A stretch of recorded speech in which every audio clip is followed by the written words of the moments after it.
स्वागत है आप सभी का क्लास ओआरएस के यूट्यूब प्लेटफॉर्म पे। तो हम आपके 50 क्वेश्चन तो 50 क्वेश्चन जो आपके बायोलॉजी जीव विज्ञान के विभिन्न प्रतियोगी परीक्षाओं में पूछे जाने वाले आपके क्वेश्चन हैं। और देखिए आरआरबी, एएलपी और टेक्नीशियन में तो पूछे ही जाते हैं, साथ साथ आपके आरपीएफ और कांस्टेबल और एसआई में ही आपके पूछे जाते हैं।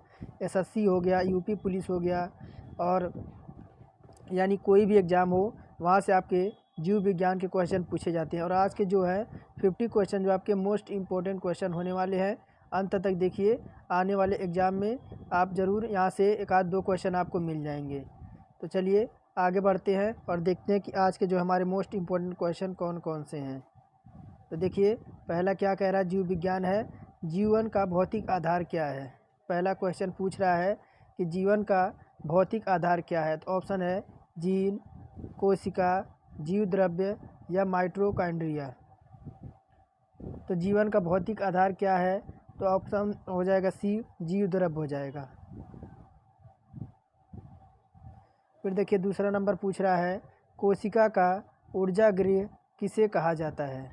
ऑप्शन है गाल्जी काय, न्यूक्लियोलस, राइबोसोम या माइटोकॉन्ड्रिया। कोशिका का ऊर्जा गृह किसे कहा जाता है, तो ऑप्शन नंबर 2 हो जाएगा माइटोकॉन्ड्रिया को। ऑप्शन नंबर डी हमारा करेक्ट हो जाएगा। तीसरा नंबर पूछ रहा है, कोशिका में प्रोटीन निर्माण का सक्रिय स्थल है। ऑप्शन है लाइसोसोम, राइबोसोम, माइटोकॉन्ड्रिया या गाल्जी काय। तो कोशिका में प्रोटीन निर्माण का सक्रिय स्थल क्या है, तो आपका ऑप्शन नंबर बी हो जाएगा राइबोसोम। फिर देखिए चौथा नंबर पूछ रहा है, निम्न में से कौन सा कोशिकांग सिर्फ पादप कोशिकाओं में पाया जाता है। ऑप्शन है कोशिका भित्ति, लवक, रिक्तिका या ये सभी। तो ऑप्शन जो हो जाएगा आपका यह सभी हो जाएगा, यानी कोशिकांग सिर्फ पादप कोशिकाओं में पाए जाते हैं। तो आपके कोशिका भित्ति भी, लवक भी और रिक्तिका भी, यानी ऑप्शन नंबर डी ये सभी के सभी आपके पाए जाते हैं। पांचवा नंबर पूछ रहा है, कोशिका की आत्महत्या की थैली कहलाता है। ऑप्शन है लाइसोसोम, राइबोसोम, न्यूक्लियोसोम या गाल्जी काय। तो कोशिका की आत्महत्या की थैली कहा जाता है, तो ऑप्शन नंबर ए हो जाएगा लाइसोसोम को। ऑप्शन नंबर फर्स्ट हमारा करेक्ट हो जाएगा। छठवां पूछ रहा है, किसी कोशिका में 80% से अधिक पाया जाने वाला पदार्थ है। ऑप्शन है प्रोटीन, जल, वसा और खनिज। तो कोशिका में 80% से अधिक पाए जाने वाला पदार्थ कौन सा है, तो आपका ऑप्शन नंबर बी जल। सातवां पूछ रहा है कि निम्नलिखित में से किसे कोशिका का यातायात प्रबंधन कहा जाता है। ऑप्शन है राइबोसोम, गाल्जी काय, माइटोकॉन्ड्रिया या लाइसोसोम। तो निम्नलिखित में से किसे कोशिका का यातायात प्रबंधक कहा जाता है, तो सातवां का जो हो जाएगा ऑप्शन नंबर बी गाल्जी काय को। 8 पूछ रहा है, जीन शब्द का सर्वप्रथम प्रयोग किसने किया। ऑप्शन है बाल्डेयर, वॉटसन, क्रिक या आपका जोहानसन। तो जीन शब्द का सर्वप्रथम प्रयोग किसने किया था, तो ऑप्शन नंबर डी हो जाएगा जोहानसन हो जाएगा। 9वां नंबर पूछ रहा है कि आनुवांशिकी उत्परिवर्तन होता है। ऑप्शन है डीएनए में यानी डीऑक्सी राइबोन्यूक्लिक अम्ल या आपका आरएनए राइबोन्यूक्लिक अम्ल या आपका क्रोमोसोम्स या राइबोसोम में। तो आनुवंशिकी उत्परिवर्तन होता है, तो 9 का जो हो जाएगा आपका क्रोमोसोम में। 10वां कह रहा है, समसूत्री विभाजन के फलस्वरूप कितनी संताति कोशिकाओं का निर्माण होता है। ऑप्शन है 2, 4, 6, 8। तो समसूत्री विभाजन के फलस्वरूप कितनी संतति कोशिकाओं का निर्माण होता है, तो 10 का जो हो जाएगा ऑप्शन नंबर आपका 2 हो जाएगा। और 11 नंबर कह रहा है, ग्रेगर मेंडल निम्न में से किसके प्रतिपादन के लिए प्रसिद्ध हैं। ऑप्शन है कोशिका भी सिद्धांत, उत्परिवर्तन सिद्धांत, आनुवंशिकता का सिद्धांत या उपार्जित लक्षणों की वंशागति। तो ग्रेगर मेंडल निम्न में से किसके प्रतिपादन के लिए प्रसिद्ध हैं? तो 11 का जो हो जाएगा आपका ऑप्शन नंबर सी, आनुवांशिकता के नियम के लिए। 12 नंबर पूछ रहा है, जीन उपस्थित होते हैं राइबोसोम में, गुणसूत्रों में, हरित लवक में या माइटोकॉन्ड्रिया में। तो जीन उपस्थित होते हैं कहाँ पे? तो आपका 12 का बी हो जाएगा गुणसूत्रों में। 13 कह रहा है कि कोशिका में पाए जाने वाला आनुवांशिक पदार्थ है। ऑप्शन है डीएनए, आरएनए, प्रोटीन या कार्बोहाइड्रेट। तो कोशिका में पाए जाने वाला आनुवांशिक पदार्थ है, तो ऑप्शन नंबर ए है डीएनए, डीऑक्सी राइबो न्यूक्लिक अम्ल। 14 नंबर की ओर बढ़ते हैं।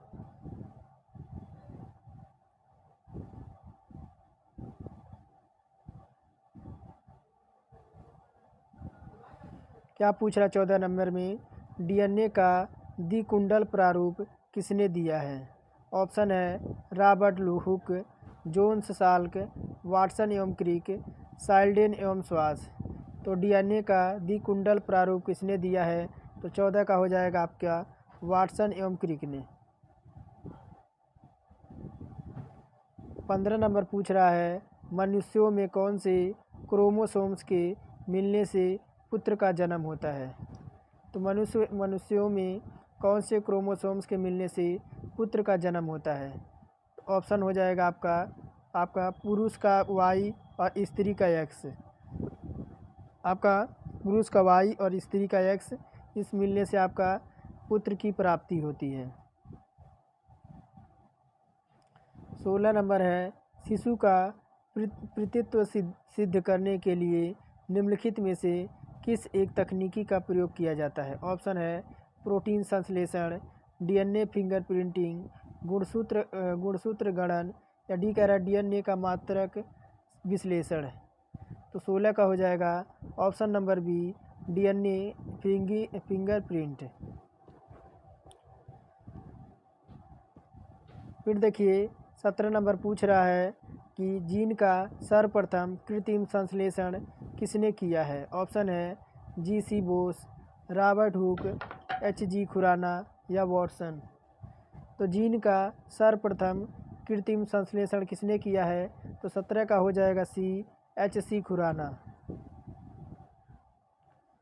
18 नंबर कह रहा है, उत्परिवर्तन के सिद्धांत का प्रतिपादक कौन था? ऑप्शन है लैमार्क, चार्ल्स डार्विन, हक्सले या हुगो ड्राबीज। तो उत्परिवर्तन के सिद्धांत का प्रतिपादक कौन था? तो आपका 18 का जो हो जाएगा option number D, Hugo de Vries. 19 number पूछ रहा है, प्राकृतिक चयन का सिद्धांत किसने दिया था? ऑप्शन है हुगडाब्रिज, लैमार्क, अरस्तु, चार्ल्स डार्विन। तो प्राकृतिक चयन का सिद्धांत किसने दिया था? तो 19 का हो जाएगा आपका option number D, Charles Darwin. 20 number कह रहा है, निम्नलिखित में से कौन सा मनुष्य का अवशेषी अंग नहीं है? ऑप्शन है निमेसिक झिल्ली, कहनाव मांसपेशियाँ, सामने वाले चपटे दांत या बर्मीफॉर्म अपेंडिक्स। तो 20 नंबर में पूछ रहा है, निम्नलिखित में से कौन सा मनुष्य का अवशेषी अंग नहीं है? तो ऑप्शन नंबर सी है सामने वाले चपटे दांत। 21 पूछ रहा है, डीएनए का प्रमुख कार्य है। ऑप्शन है प्रोटीन संश्लेषण करना, कोशिकाओं का परिवहन, कोशिकीय श्वसन, आनुवंशिकी क्रियाओं का संचालन। तो डीएनए का प्रमुख कार्य क्या है? तो ऑप्शन नंबर डी हो जाएगा आनुवंशिक क्रियाओं का संचालन।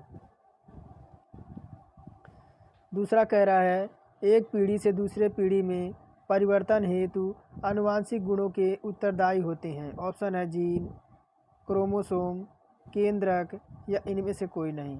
तो एक पीढ़ी से दूसरे पीढ़ी में परिवहन हेतु आनुवंशिक गुणों के उत्तरदायी होते हैं। तो 22 के बी हो जाएंगे आपके क्रोमोसोम्स हो जाएंगे। 23 नंबर है कि निम्नलिखित में से मनुष्य में होने वाले आनुवंशिक रोग कौन कौन से हैं? ऑप्शन है वर्ण तथा हीमोफीलिया, टर्नर सिंड्रोम या ये सभी। तो 23 का हो जाएगा आपका ऑप्शन नंबर डी, ये सारे के सारे जो हैं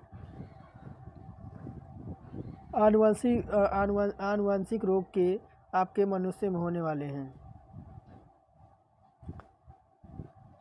फिर 24 नंबर कह रहा है हीमोफीलिया रोग से ग्रस्त व्यक्ति में, हीमोफीलिया ग्रस्त रोग से क्या होता है आपका 24 नंबर है, कहाँ गया,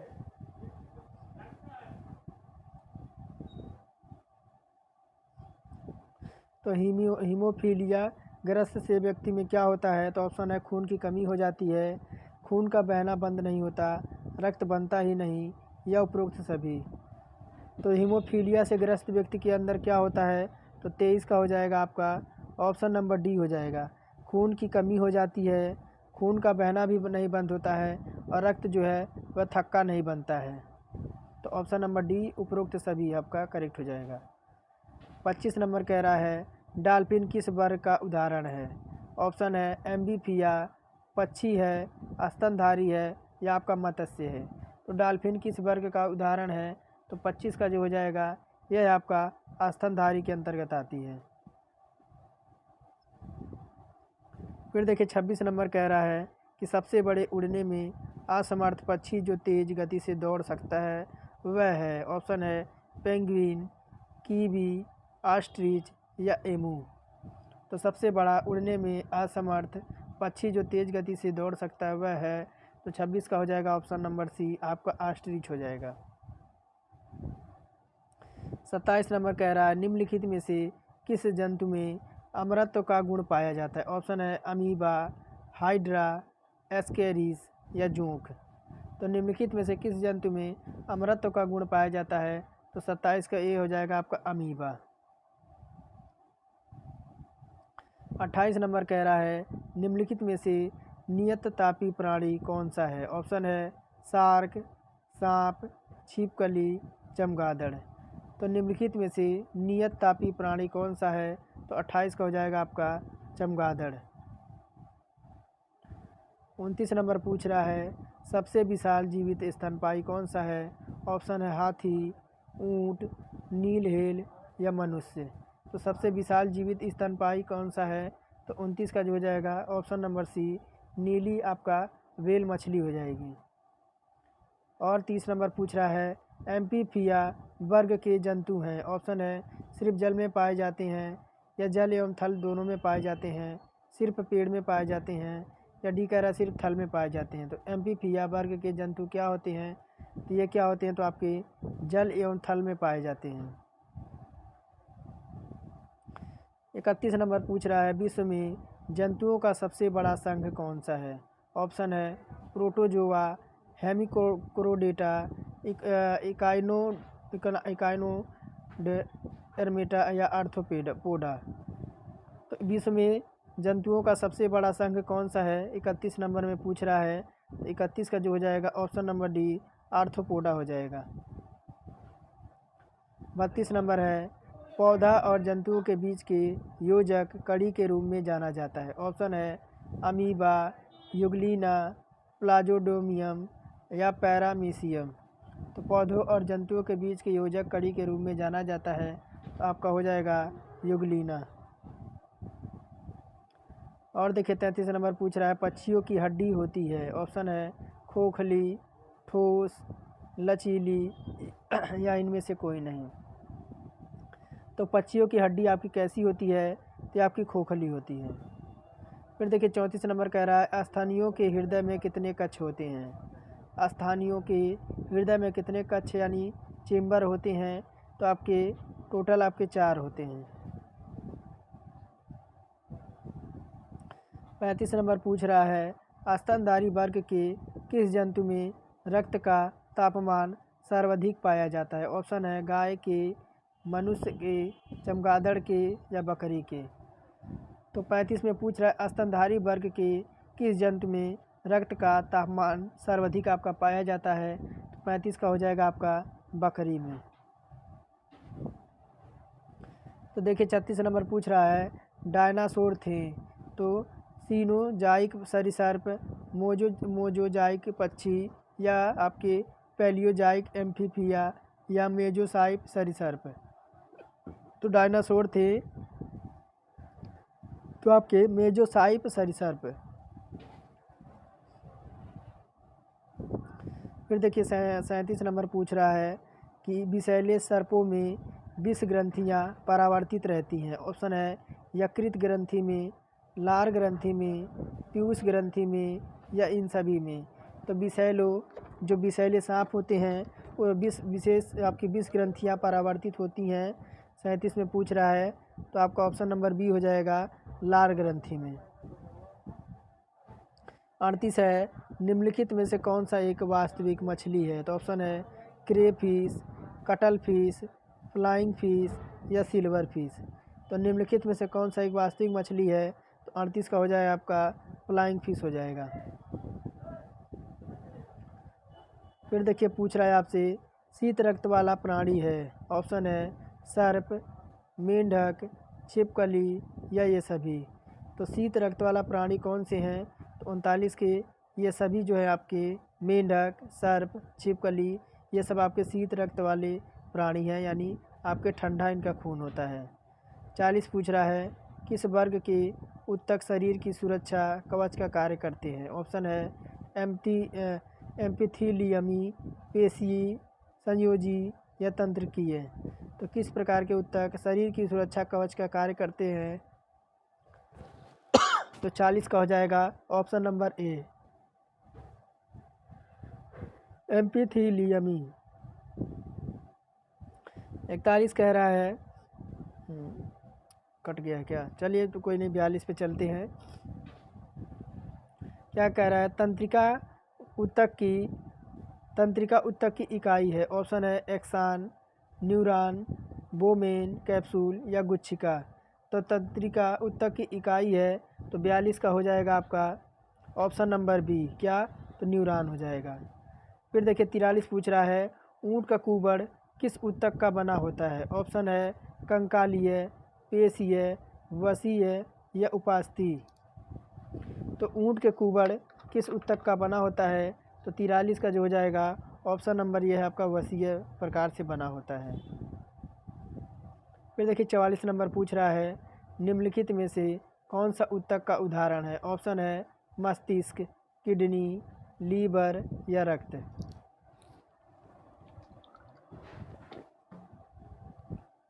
तो क्या पूछ रहा है निम्नलिखित में से कौन सा ऊतक का उदाहरण है। तो 44 का हो जाएगा ऑप्शन नंबर डी, आपके रक्त का। और देखिए 45 से पूछ रहा है कि निम्नलिखित में से संयोजी ऊतक के उदाहरण है। ऑप्शन है लिम्फ, हड्डियाँ, रक्त या ये सभी। तो निम्नलिखित में से संयोजी ऊतक के उदाहरण है। 45 का हो जाएगा आपके लिम्फ भी, हड्डियाँ भी और रक्त भी। ऑप्शन नंबर डी हमारा करेक्ट हो जाएगा। 46 पूछ रहा है रक्त किस प्रकार का ऊतक है। ऑप्शन है पेशी, संयोजी, उपकला या तंत्रिका। तो रक्त किस प्रकार का ऊतक है। तो 46 का हो जाएगा ये आपका संयोजी ऊतक है। फिर देखिए 47 नंबर पूछ रहा है मानव शरीर में इच्छा अनुसार गति करने वाले अंगों में किस प्रकार के ऊतक पाए जाते हैं। ऑप्शन है आरेखित ऊतक, आपके हृदय ऊतक, रेखित ऊतक या ये सभी। तो मानव शरीर में इच्छा अनुसार गति करने वाले अंगों में किस प्रकार के ऊतक पाए जाते हैं। तो 47 का हो जाएगा ऑप्शन नंबर सी, आपका रेखित ऊतक हो जाएगा। फिर देखिए 48 नंबर पूछ रहा है कि संकुचनशील ऊतक के नाम से जाना जाता है। ऑप्शन है संयोजी को, पेशी को, तंत्रिका को या ये सभी को। तो संकुचनशील ऊतक के नाम से जाना जाता है तो 48 का हो जाएगा आपका पेशी को। फिर देखिए 49 नंबर पूछ रहा है चेतन ऊतक के नाम से जाने जाने वाला ऊतक कौन सा है। चेतना ऊतक के नाम से जाने जाने वाला ऊतक कौन सा है। तो ऑप्शन है तंत्रिका, उपकला, पेशी या ये सभी। तो चेतना ऊतक के नाम से जाने वाला ऊतक कौन सा है। तो 49 का जो हो जाएगा ऑप्शन नंबर ए, हमारा तंत्रिका। और आज का लास्ट क्वेश्चन होगा, क्या कह रहा है कि मानव शरीर में पाचन का अधिकांश भाग किस अंग में संपन्न होता है? ऑप्शन है अग्नाशय में, बड़ी आंत में, छोटी आंत में या अमाशय में। तो मानव शरीर में पाचन का अधिकांश भाग किस अंग में संपन्न होता है? तो आपका 50 का हो जाएगा आपके छोटी आंत में। तो ये थे हमारे 50 क्वेश्चन। क्लास कैसे लगी तो आप ज़रूर कमेंट में बताइएगा। और आप देखिए 50 में आपने कितना अटेम्प्ट किया यह भी ज़रूर बताइएगा। और आज का टेस्ट यहीं समाप्त करते हैं, फिर मिलेंगे कल एक नए टेस्ट के साथ। और अगर चैनल पे नए हैं तो चैनल को सब्सक्राइब करके बेल आइकन को ऑल पे सिलेक्ट कर दें, ताकि मैं जो भी वीडियो अपलोड करूं सबसे पहले आप तक पहुंचे। तो चलिए आज का टेस्ट यहीं समाप्त करते हैं। आप सभी का दिन शुभ हो।